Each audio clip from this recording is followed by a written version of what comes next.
தாவேக்கா கூட தான் போறதுக்கான வாய்ப்பு இருக்கு. தாவேக்கால் வந்து அவர் வந்து ஊழல் சக்தி அப்படின்னு சொல்லிட்டு ஏடிஎம்கே சொல்லிட்டு இருக்காரு. அப்ப நாளைக்கு அதிமுக வந்தா நாங்க நல்லபடியா நிர்வாகம் பண்ணிடுவோங்கிறது அவருடைய ஒரு வாக்குறுதியா இருக்கலாம், அது உண்மையா இருக்கலாம். அதை விட முக்கியமான பிரச்சனை எலெக்ஷன்லாம் அவங்களுக்கு இருக்கு. என்னன்னா அவங்க GT Holidays presents Behind Woods Beyond the News with Rangaraj Pandey. Powered by Howda Pay, powered by Workaby, Air Fiber Wi-Fi, Naturals, world's fastest growing salon chain, Social Eagle, AI and Digital Marketing Academy, Tamil Nadu's #1 trusted learning platform, Karthipuram, Coimbator's 200-acre dream township, premium plots, Dr. Srivarma, Ayil Tarum Ayurveda, Arabian Garden Seafood Restaurant. இன்னைக்கு வரைக்கும் திமுகவுக்கும் அதிமுகவுக்கும் கடும் போட்டி அப்படிங்கிறது தான் நிலைமை. இன்னைக்கு திமுக ஜெயிச்சிரும்னு திமுகவும் சொல்லாது, அதிமுக ஜெயிச்சிரும்னு அதிமுக நம்பாது. ரெண்டு பேருக்கும் கடுமையான போட்டி இருக்குங்கிறது ரெண்டு பேருக்குமே தெரியும். பல இடங்கள்ல டிவிக்கு பெனட்ரேட் பண்ணி நிறைய பேர் ஸ்பாயில் பண்ணது, அது இந்த பக்கம் வேற மாதிரி அந்த பக்கம் வேற மாதிரி மாத்தி மாத்தி ஸ்பாயில் பண்ணனால ரெண்டு பேருக்கும் பெரிய போட்டி இருக்குங்கிற உண்மை. அதுல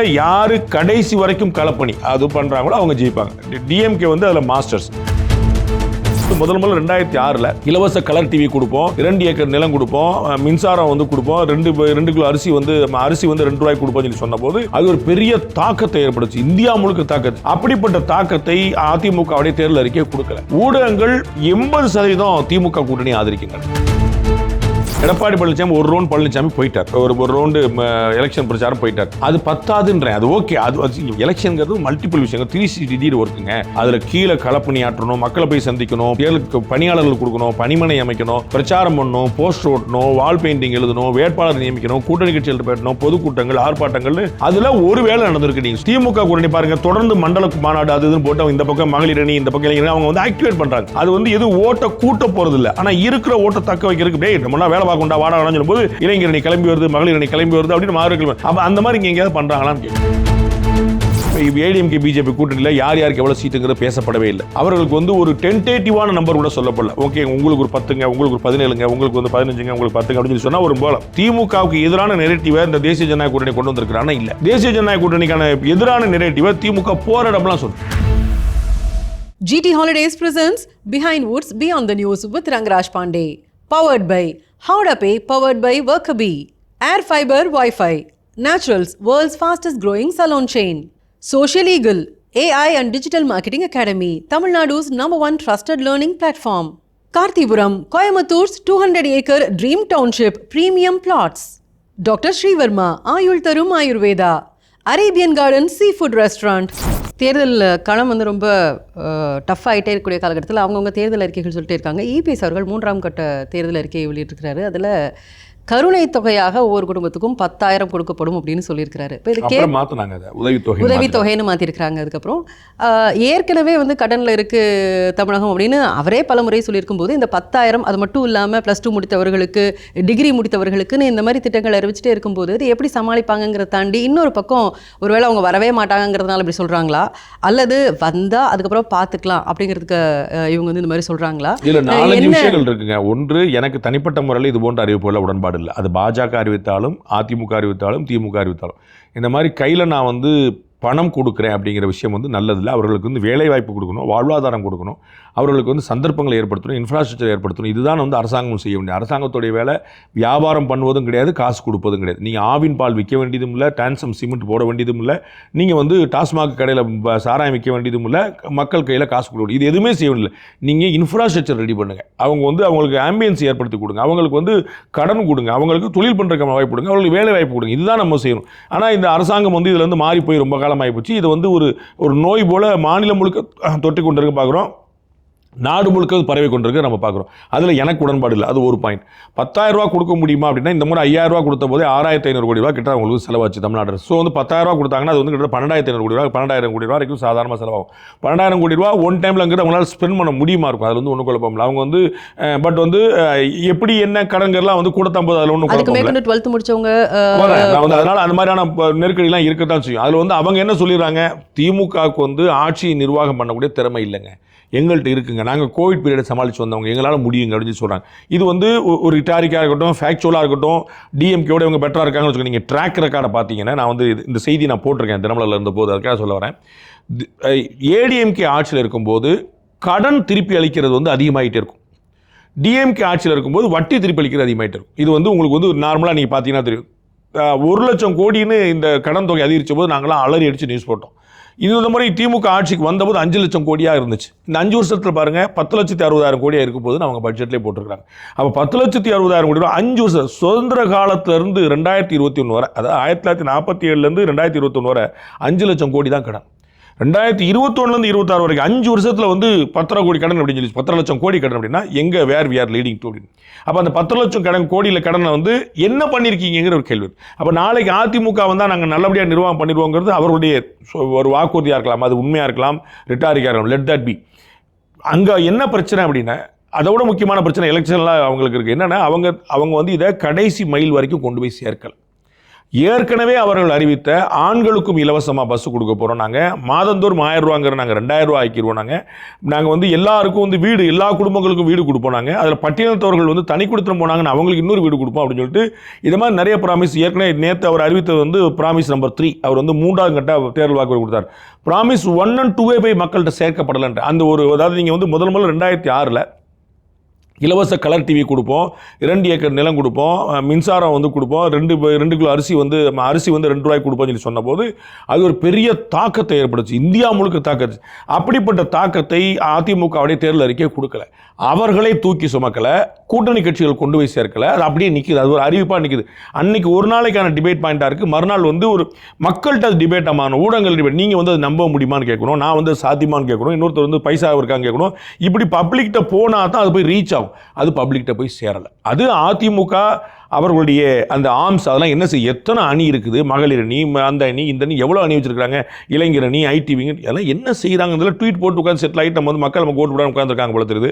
அதில் கூட்டணி கட்சியில் சேர்த்தே சொல்கிறேன். ஸோ கடைசி மைல் வரைக்கும் உங்களுடைய வாக்குறுதிகள் கொண்டு போய் சேர்க்கப்படாத போது நம்ம பார்த்துருக்கோம், உங்களுக்கும் அதில் நம்பிக்கை இருக்கும். ஊடகங்கள் 80% திமுக கூட்டணி ஆதரிக்கின்றன, ஒரு 20% ஏதாவது மிச்சம் மீதி ஆதரிச்சா உண்டு. அப்போ ஊடகங்கள் திமுகவுடைய தேர்தல் வாக்குறுதி தான் கொண்டு போய் சேர்க்கும். இன்னைக்கு வரைக்கும் பார்த்துருக்கீங்க, காங்கிரஸ் திமுக கூட்டணியில் சண்டை மண்டை உடையுது, அதை பற்றி பேச மாட்டாங்க. நம்ம பார்க்குறோம் திமுக எல்லா கூட்டணி கட்சியும் தேதி வாரியாக கொடுத்து பேச்சு நடந்துகிட்டு இருக்கு, நம்ம பார்க்குறோம். என்னை கூப்பிடவே இல்லைன்ட்டாங்க. அப்போ நாங்கள் கூப்பிடுன்னு சொன்னால் எங்களை கூப்பிடவே இல்லைன்னு சொல்லிட்டு ஒரு கட்சி சொல்லுது, கூட்டணி கட்சி, அதை பற்றி யாரும் பேச தயாரில்லை. அப்போ ஊடகங்கள் 80% சப்போர்ட் டிஎம்கே பண்ண போகிறாங்க, ஏடிஎம்கே அப்படி இல்லை. அப்போ என்ன செய்யணும், நீங்கள் எனக்கு சப்போர்ட் பண்ணலான்னு நான் என்ன செய்யணும், நானாக சொந்தமாக முயற்சி பண்ணுறேன், உங்கள் சப்போர்ட் கிடையாது. அப்போ உங்கள் சப்போர்ட்டும் இல்லை, நானும் வேலை பார்க்கல, அப்புறம் எப்படி ஓட்டு கிடைக்குன்னு நினைக்கிறீங்க? அது ஒரு பலவீனம். ஸோ இவர் 10,000 ரூபா கொடுப்பாங்க அப்படிங்கிற கொடுக்க முடியுமா, கொடுக்க முடியலாம். கடனை என்ன செய்வாங்க, அது என்னமோ சென்று போகிறாங்க. இவர்களுக்கு திறமை இருக்கா இல்லையா, அது ரிட்டாரிக்கா உண்மையாக இருக்கலாம், இதெல்லாம் அப்புறம். ஆனால் ஒரு தேர்தல் வாக்குறுதி கொடுத்தீங்களா, அந்த வாக்குறுதி மக்கள்கிட்ட போய் சேரணும்ல, அது சேர்ந்திருக்கா என்றால் இல்லை. அதுதான் இவர்களுக்கு பெரிய சேலஞ்சர். 10,000 ரூபா கொடுக்க முடியுமா இல்லையாங்கிற பெரிய சேலஞ்ச் இல்லை, 10,000 ரூபா கொடுப்போங்கிற கொண்டு சேர்க்க முடிஞ்சாங்கிற பெரிய சேலஞ்சர். அப்போ இங்கேயே அவங்களுக்கு இவ்வளோ பெரிய தடை இருக்குது அப்படின்னா, இது வேலையே செய்யாமல் எதுவுமே செய்யலைன்னா கூட எதிரணி ஜெயிக்கிறதுக்கான ஒரு வாய்ப்பை அதை அமைச்சு கொடுத்துரும் இல்லையா? இன்னைக்கு வரைக்கும் திமுகவுக்கும் அதிமுகவுக்கும் கடும் போட்டி அப்படிங்கிறது தான் நிலைமை. இன்னைக்கு திமுக ஜெயிச்சிரும்னு திமுகவும் சொல்லாது, அதிமுக ஜெயிச்சிரும்னு அதிமுக நம்பாது. 2 பேருக்கும் கடுமையான போட்டி இருக்குங்கிறது 2 பேருக்குமே தெரியும். பல இடங்களில் டிவிக்கு பெனட்ரேட் பண்ணி நிறைய பேர் ஸ்பாயில் பண்ணுது, அது இந்த பக்கம் வேறு மாதிரி அந்த பக்கம் வேறு மாதிரி மாற்றி ஸ்பாயில் பண்ணுறதுனால 2 பேருக்கும் பெரிய போட்டி இருக்குங்கிற உண்மை. அதில் யார் கடைசி வரைக்கும் களப்பணி அது பண்ணுறாங்களோ அவங்க ஜெயிப்பாங்க. டிஎம்கே அதில் மாஸ்டர்ஸ். அப்போ உங்களுக்கு தெரியும் அவங்க அதில் மாஸ்டர்ஸ். அப்போ நீங்கள் ஏடிஎம்கேவும் பிஜேபி மற்ற அலைன்ஸ் கட்சி எப்படி செய்யணுங்கிறது உங்களுக்கு தெரியும். அப்படி எதுவும் இருக்காது. இன்னைக்கு வரைக்கும் ஏடிஎம்கே பிஜேபி கூட்டணியில் யார் யாருக்கு எவ்வளோ சீட்டுங்கிறது பேசப்படவே இல்லை. அவர்களுக்கு ஒரு டென்டேட்டிவான நம்பர் கூட சொல்லப்படல. ஓகே உங்களுக்கு ஒரு 10ங்க, உங்களுக்கு ஒரு 17ங்க, உங்களுக்கு 15ங்க, உங்களுக்கு 10ங்க அப்படின்னு சொல்லி சொன்னால் ஒரு போல. பாட்டாளி மக்கள் கட்சிக்கு அதிமுக கோட்டால போயிடும். பாஜகவுக்கு தமிழ் மாநில காங்கிரஸுக்கு போன்ற கட்சிகளுக்கு பிஜேபி கூட்டணியில் போயிடும். பிஜேபிக்கே எவ்வளோன்னு தெரியல. அப்போ பிஜேபி கூட்டணியில் பிஜேபி தான் அலாட் பண்ணோம். திரு டிடி ஓப்பனாகவே சொல்லியிருக்காரு, திரு ஜி கே வாசன் நம்புறாரு என்ன பிஜேபி மூலமாக எங்களுக்கு சீட்டு கிடைக்கணும். அப்போ பிஜேபிக்கு எவ்வளோ தெரியல, 25, 30, 35, 40 பிஜேபிக்கு தெரியல. அப்போ அதில் தமாகா எவ்வளோ கொடுப்பாங்க, அதில் அம்மா மக்கள் முன்னேற்ற எவ்வளோ கொடுப்பாங்க. அப்போ இதை பற்றி எதுவும் பேசப்படலை. அப்போ நான் அறிஞ்ச வகையில் எந்த தலைவருக்குமே அதை பற்றின ஒரு கிளியரிட்டி இல்லை. நீங்கள் திரு வேலுமணி அவர்களுக்காக தெரியுமான்னு தெரியல, திரு டிடிவிக்காக தெரியுமான்னு தெரியல, எல்லோரும் அவர் மனதில் ஒரு நம்பர் வச்சு உட்காந்துருக்காங்க. பட் அதெல்லாம் நடக்கல. அப்போ நீங்கள் அதில் போகணும், அதில் ஒரு வருத்தம் இருக்கும், அதுக்கப்புறம் ஒரு ஃபிக்ஸ் பண்ணணும், அதுக்கப்புறம் எந்த தூர் பண்ணணும், இது மாதிரி ஏகப்பட்ட வேகத்தில் செய்ய மாட்டிருக்கும் போது அப்படி நடக்கலங்கிற ஒரு பெரிய வருத்தத்துக்குரிய விஷயமா தான் இருக்கு. ஆனால் இபிஎஸ் அவர்கள் எல்லா தொகுதிக்கும் போய் அவர் பிரச்சாரம் பண்ணுறது அப்படிங்கிறது அவர் சைட்லேருந்து அவர் பண்ணாலும் இது ஏடிஎம்கே திரு எடப்பாடி பழனிசாமி ஒரு ரவுண்ட் பழனிசாமி போயிட்டார், ஒரு ரவுண்டு எலெக்ஷன் பிரச்சாரம் போயிட்டார். அது பத்தாதுன்றேன். அது ஓகே, அது எலெக்ஷனுங்கிறது மல்டிபிள் விஷயங்கள் 360 ஒர்க்குங்க. அதில் கீழே களப்பணி ஆற்றணும், மக்களை போய் சந்திக்கணும், தேர்தலுக்கு பணியாளர்கள் கொடுக்கணும், பணிமனை அமைக்கணும், பிரச்சாரம் பண்ணணும், போஸ்டர் ஓட்டணும், வால் பெயிண்டிங் எழுதணும், வேட்பாளர் நியமிக்கணும், கூட்டணி கட்சிகள் போயிடணும், பொதுக்கூட்டங்கள், ஆர்ப்பாட்டங்கள், 150 சமாச்சாரம். அது வந்து ஒரு வேலை கிடையாது. அதில் ஒரு வேலை நடந்திருக்கு. நீங்கள் சொன்னால் ஒரு ரவுண்டு போயிட்டு வந்துட்டார், ரைட், அது ஒரு வேலை. இன்னும் 150 இருக்குன்னு நான் சொல்ல வரேன். அதில் வந்து திமுக கூட்டணி பாருங்க, தொடர்ந்து மண்டல மாநாடு அது இதுன்னு போட்டு இந்த பக்கம் மகளிர் அணி, இந்த பக்கம் இளைஞர் அவங்க வந்து ஆக்டிவேட் பண்ணுறாங்க. அது வந்து எது ஓட்ட கூட்ட போகிறது இல்லை. ஆனால் இருக்கிற ஓட்ட தக்க வைக்கிறதுக்கு டே நம்மளாம் வேலை பார்க்கண்டா வாடான்னு சொல்லும்போது இளைஞர் அணி கிளம்பி வருது, மகளிர் அணி கிளம்பி வருது அப்படின்னு மாறுகள். அப்போ அந்த மாதிரி இங்கே எங்கேயாவது பண்ணுறாங்களான்னு கேட்குறேன். நான் ஒரே ஒரு நரேந்திர மோடி வர்றாரு, சூப்பர் சூப்பர் சூப்பர், ஒரே ஒரு அமித்ஷா வர்றாரு, சூப்பர். இப்படி ஈவெண்ட் விஷயங்கள் பற்றி கொண்டு போக முடியாது. நீங்கள் வந்து நெரேட்டிவ் விஷயங்கள் நீங்கள் கொண்டு போகணும். திமுகவுக்கு எதிரான நெரேட்டிவை இந்த தேசிய ஜனநாயக கூட்டணி கொண்டு வந்திருக்கிறானா இல்லை. தேசிய ஜனநாயக கூட்டணிக்கான எதிரான நெரேட்டிவை திமுக போற இடம்லாம் சொல்லுது. அதில் வந்து தும்பது. ஸோ நெரேட்டிவ்ல டிஎம்கேலையும் ஸ்ட்ராங்காக இருக்குது. அந்த கவுண்டர் நெரேட்டிவ்ல ஏடிஎம்கேலையும் அதாவது என்டிஏ வந்து ரொம்ப வீக்காக இருக்குது. அதில் நோ டவுட். இதுக்கு நடுவில் சசிகலா அவர்கள் வந்து புது கட்சி ஆரம்பிச்சிருக்கிறாங்க, கொடியெல்லாம் ரிலீஸ் பண்ணியிருக்கிறாங்க. இப்போது முக்குலத்தோர் ஓட்டு அப்படிங்கிறது இப்போ ஒருவேளை அவங்க தேர்தலை எதிர்கொண்டாங்க அப்படின்னா அது செதறுமா? அவங்க என்ன சொல்றாங்க? தமிழ்நாட்டில் முக்குலத்தோர் ஓட்டு அப்படிங்கிற ஒரு ஓட்டு இல்லை. அதை நம்ம புரிஞ்சுக்கணும். எந்த ஒரு சமூகத்துக்கும் அப்படி ஒரு ஓட்டு இல்லைங்கிறது ரொம்ப முக்கியமான பாயிண்ட். முக்குலத்தோர் வாக்குகள் வந்து பெரும்பாலும் அதிமுகவுக்கு போகும், கவுண்டர் சமுதாயத்தோட வாக்கு போகிற மாதிரி பெரும்பாலும். ஸோ எல்லாமே அப்படி கிடையாது. டிஎம்கேலே கவுண்டர் இருப்பார்ல. இப்போ வந்து செந்தில் பாலாஜி உங்களுக்கு எந்த கட்சி சொல்வீங்க நீங்கள்? அதில் வந்து ஸோ வந்து எல்லா கவுண்டரும் வந்து ஏடிஎம்கே ஓடு பெரும்பாலும் அடிப்பாங்க. அந்த மாதிரி முக்குலத்தோருடைய பெரும்பாலான வாக்குகள் வந்து அதிமுகவுக்கு தான் போகும். இதற்கு முன்னாடி எப்பயுமே இருந்த வாக்குகளை நிறைய வந்து ஜெயலலிதா அவர்கள் வந்து ரொம்ப பியூட்டிஃபுல்லாக கரைச்சி விட்டாங்க. அதாவது அவர்களே வந்து முக்குலத்தோடு அதிகமான பாசத்தை நான் காட்டுவேன் அப்படின்னு சொல்லிட்டு அவங்களே போய் தேவருக்கே வந்து கிலோ கணக்கில் தங்க கவச்சம் போட்டாலேருந்து பல விஷயங்கள் அவங்க செஞ்சு முக்குலத்தூருக்கு பயங்கரமான சப்போர்ட் பண்ணி முக்குலத்தூர் வாக்குகள் ஆபியஸ் வாக்காக போயிடுச்சு. நீங்கள் வந்து இப்போ ஸ்ரீதர் வாண்டையாளர்லேருந்து, சேதுராமன்லேருந்து, கதிரவன்லேருந்து, சந்தானத்துலேருந்து, ஃபார்வர்ட் பிளாக் கட்சியிலேருந்து, கருணாஸ் வரைக்கும் நிறைய பேர் வந்து, கார்த்திக்லேருந்து நிறைய பேர் முக்குலத்தூருக்கான வாக்கை டேப் பண்ண ட்ரை பண்ணி யாராலையுமே முடியாது போய் அது கம்ப்ளீட்டாக ஏடிஎம்கே அப்சார்வ் பண்ணிடுச்சு. அது வந்து 80-90% முக்குலத்தூர் வாக்குகள் வந்து அங்கே தான். அம்மா மக்கள் முன்னேற்றங்களும் அங்கே போயிட்டனால அது போயிடுச்சு. ஸோ முக்குலத்தோருடைய வாக்கு அப்படிங்கிறது வந்து திருமதி சசிகலா அதை நம்பியிருப்பாங்கன்னா அது வந்து ஒரு ஃபியூட்டல் எக்ஸசைஸாக இருக்கும். அது வந்து mostly it is with ADMK alliance now. ஏன்னா பசும்பொன் முத்துராமலிங்க தேவரை வந்து பிஜேபி ரொம்ப தூக்கி பிடிச்சிருக்கு எப்பயுமே. அம்மா மக்கள் முன்னேற்ற கழகம் அந்த சமுதாயத்தில் பின்புலத்தை எங்கனாலும் அவங்களும் வந்து அங்கே நிற்கிறாங்க. ஸோ அந்த ஒருங்கிணைந்த அதிமுக வந்துருச்சு. ஏற்கனவே அது வந்து பேசிக்கலாகவே ஏடிஎம்கே ஓட்டு. அதனால் வந்து அது செதறதுக்கான வாய்ப்பு ரொம்ப கம்மி. அது வந்து கன்சால்டேட்டாக அங்கே தான் போகக்கூடிய வாய்ப்பு இருக்குது. திரும்ப சசிகலா ஏற்கனவே மக்கள் தரிசனம் மக்களை பார்க்க போகிறேன் அப்படின்னே ஒரு 3-4 முயற்சி பண்ணி அது வந்து ரொம்ப டிசாஸ்டராக மாறிச்சுன்னு அவங்களுக்கு தெரியும். அப்போ இங்கே போய் கொடி அறிவிச்சிருக்காங்க, கட்சி பேர் அறிவிக்கல. ஏன் அப்படின்னா கட்சிங்கிறது ரொம்ப பெரிய சிரமம்னு தெரியும். எனக்கு தெரிஞ்சு திரு திவாகரன் அவர்கள் ஏற்கனவே ஒரு கட்சி வச்சிருக்கிறார். அவர் அண்ணா திராவிட கழகம் அப்படின்னு நினைக்கிறேன், ஏடிக்கேன்னு நினைக்கிறேன். அந்த கட்சி வந்து இருக்குதா, லைவில் இருக்குதானே தெரியல. புது கட்சி நீங்கள் ஆரம்பிச்சு போனீங்கன்னா அது வந்து unless until you manage the election commission உங்களுக்கு வந்து தேர்தலுக்கு முன்னாடிலாம் கிடைக்கலாம் அவ்வளோ சுலபம் இல்லை. அதுக்கு வந்து குறைஞ்சபட்சம் 6 மாத கிளரிக்கல் ஒர்க்கே அதில் பாக்கி இருக்குது. ஸோ அப்போ ஏற்கனவே இருக்கிற கட்சியை தான் கொண்டு போய் நீங்கள் பண்ணணும். அதெல்லாம் வந்து எப்படி பண்ண போகிறாங்க நம்மளால தெரியல. அது போய் மக்கள்கிட்ட போய் சேருமான்னு தெரியல. அதனால தான் கட்சி பேர் அறிவிக்க முடியல. அந்த கருப்பு வெள்ளை சிவப்புலேயே போட்டு வச்சுருக்காங்க. உள்ளே வந்து அண்ணா எம்ஜிஆர் அம்மா படம் போட்டிருக்காங்க. இதெல்லாம் நீங்கள் எப்படி வரைவீங்க? நீங்கள் வரையும் போதெல்லாம் கருப்பு வெள்ளை சிவப்பு தான் நீங்கள் வரையணும். உங்களுக்கு சின்ன எப்படி கொடுப்பாங்க? Election commission if is not with you உங்களுக்கு என்ன மாதிரி சிம்பிள் கிடையாது. ஸோ பெரிய சேலஞ்ச். ஓகே, நீங்கள் யாரோட அலையன்ஸ் வைப்பீங்க? ஏடிஎம்கே கூட கிடையாது, ஏடிஎம்கே தான் துரோகம் பண்ணான்னு சொல்லிட்டீங்க. அப்புறம் டிஎம்கே கூட போகிறக்கான வாய்ப்பு கிடையாது. நீங்கள் அம்மா ஆட்சி அப்படின்னு சொல்லிட்டு 3 பேர் படத்தை வச்சுக்கிட்டு நீங்கள் டிஎம்கே கூட போக முடியாது. தாவேக்கா கூட தான் போகிறக்கான வாய்ப்பு இருக்குது. தாவேக்கால் வந்து அவர் வந்து ஊழல் சக்தி அப்படின்னு சொல்லிட்டு ஏடிஎம்கே சொல்லிட்டு இருக்கிறாரு. அந்த வழக்கில் தண்டிக்கப்பட்டவங்க திருமதி சசிகலா. அப்போ அவங்க எப்படி சேர்ப்பார்? அப்போ என்ன வாய்ப்பு இருக்குன்னு பார்க்குறதுக்குல அது வந்து நமக்கு வந்து கண்ணில் புலப்படலை. அப்போ எதுக்காக இந்த எக்ஸசைஸ் பண்ணுறாங்கன்னு நமக்கு வந்து ரொம்ப ஆச்சரியமாக இருக்குது. எது அவங்கள தூண்டுது? யார் அவங்களுக்கு பின்புலத்தில் இருக்கிறா? எதனால் இப்படி ஒரு டிசிஷன் எடுக்கிறாங்க? In what way it will help her? அதாவது அரசியலில் அவருடைய பீக்கில் இருந்துட்டு அதுக்கப்புறம் வரும்போது ஒரு ராஜா மாதா மாதிரியே இருந்திருந்தாங்கன்னா அம்மா வர்றாங்க, சின்னம்மா வர்றாங்க, சின்னம்மா யார் தெரியுமா அம்மாவோட நிலவு அப்படின்னு அந்த ஹைப்லேயே அவங்க ரிட்டையர்ட் ஆகிறதா ரொம்ப சரியாக இருக்கும். நம்ம வந்து கிரிக்கெட் பிளேயரில் நம்ம பார்த்துருமோ தோனி மாதிரி, கவாஸ்கர் மாதிரி, டெண்டுல்கர் மாதிரி ஆட்கள்லாம் எப்படா ரிட்டையர்ட் ஆவாங்கன்னு கடுவை ஃபேன்களே நொந்துருவாங்க. அவங்க எப்படி அந்த மாதிரி வந்து ஒரு ஆதரவாளர்களே வந்து நொந்து போய் நீங்கள் பாருங்கள். திரும்ப சசிகலா அவர்கள் வந்து வலது பக்கம் திரும்பி பார்த்தா எடப்பாடி பழனிசாமிலேருந்து ஓபிஎஸ்லேருந்து செங்கோட்டையிலேருந்து அத்தனை தலைவர்களும் அம்மா அப்படின்னு டக்குன்னு குடிஞ்சு பார்த்தா அந்த ஒரு காலம் போய் இன்னைக்கு மேலே உட்கார்ந்து நீங்கள் எடுத்து பாருங்க. நீங்கள் ஒருத்தர் கூட யாருன்னே தெரியாது. நீங்கள் யாராவது ஒருத்தர் பேரை நீங்கள் கரெக்டாக கண்டுபிடிச்சிங்கன்னா வந்து 10 ரூபா சன்மானம் கொடுக்கலாம். அந்த மாதிரி இருக்கு. அப்போ வந்து என்ன மாதிரியான ஒரு செல்வாக்கை நீங்கள் கொண்டு வச்சிருக்கீங்க அப்படின்னு சொல்லி யோசிங்க. அப்போ வந்து இது எங்கே இந்த ரிசல்ட்டை கொடுக்கும், என்ன ரிசல்ட்டை கொடுக்குங்கிற ஒரு பெரிய ஒரு $1 மில்லியன் கேள்வியாக தான் இருக்குது. இன்னொரு பக்கம் திரு பண்ருட்டி ராமச்சந்திரன் அவர்கள் அவங்க கட்சி ஆரம்பித்து தேர்தலில் சந்திக்கலைன்னா கூட பகிரங்கமாக தாவேக்காக்கு அவருடைய ஒரு சப்போர்ட்டை தெரிவிச்சிருக்கிறாரு.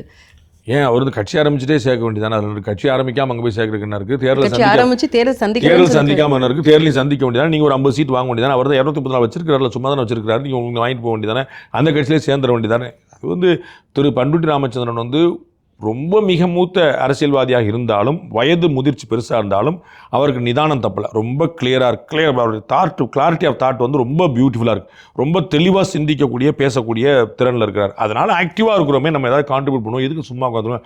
ஐடியலாக உட்காந்துருக்க விருப்பம் இல்லாமல் செய்கிறார். வேறு ஒன்றுமே கிடையாது. நம்ம வந்து அதை தவிர வேறு அங்கே சொல்கிறதுக்கு எதுவும் இல்லை. அதனால் வன்னியர்கள் வாக்கு அவருக்கு கிடைக்கணும், இவருடைய ஞானம் வந்து அங்கே பயன்படும்னோ, இவருடைய களப்பணி வந்து தாவேக்காக்கு வாக்களை கூட்டணும்னா உண்மையே கிடையாது. அண்ணன் பண்ருட்டி ராமச்சந்திரன் ஒரு பழநெடுமாறன் போல, ஒரு பழைய தலைவர்கள் போல, ஒரு கௌரவமான ஒரு தலைவர். நான் பெரிய மனுஷப்பா, பயங்கர அந்த காலத்தில் அவரெல்லாம் வந்து எப்படி தெரியுமான்னு நாங்கள்லாம் ரொம்ப வியந்து பார்த்துருக்கோம். அந்த பழைய வியப்போடு இருக்க வேண்டியதான். இன்னைக்கு வந்து அது எதுவும் ஒர்க் ஆகாது, அது எந்த வகையிலும் மெட்டீரியல்ஸ் ஆகாது. Behind Woods, Beyond the News with Rangaraj Pandey. Title sponsor GT Holidays, South India's #1 travel brand. Powered by Howda Pay, powered by Workerbee, a unified platform for finance, accounts and HR. Air Fiber Wi-Fi, all-in-one plans. Wi-Fi, OTT, IPTV. Pay 6 months, get 6 months free. Naturals, world's fastest growing salon chain. Social Eagle, AI and Digital Marketing Academy, India's #1 trusted learning platform. Karthipuram, 200 acres township in Coimbatore, ready to construct premium villa plots and commercial plots with world-class infrastructure. Dr. Srivarma Wellness, அனைத்து நோய்களுக்குமான ஆயுர்வேத மருத்துவம் தமிழகமெங்கும். Arabian Garden Seafood Restaurant, ever fresh, ever delicious seafood dishes, இப்பொழுது தமிழகமெங்கும். GT Holidays presents Behind Woods, Beyond the News with Rangaraj Pandey. Powered by Howda Pay, powered by Workerbee, Air Fiber Wi-Fi, Naturals, world's fastest growing salon chain, Social Eagle, AI and Digital Marketing Academy, Tamil Nadu's #1 trusted learning platform, Karthipuram, Coimbatore 200 acre dream township, premium plots, Dr. Srivarma, Ayil Tarum Ayurveda, Arabian Garden Seafood Restaurant.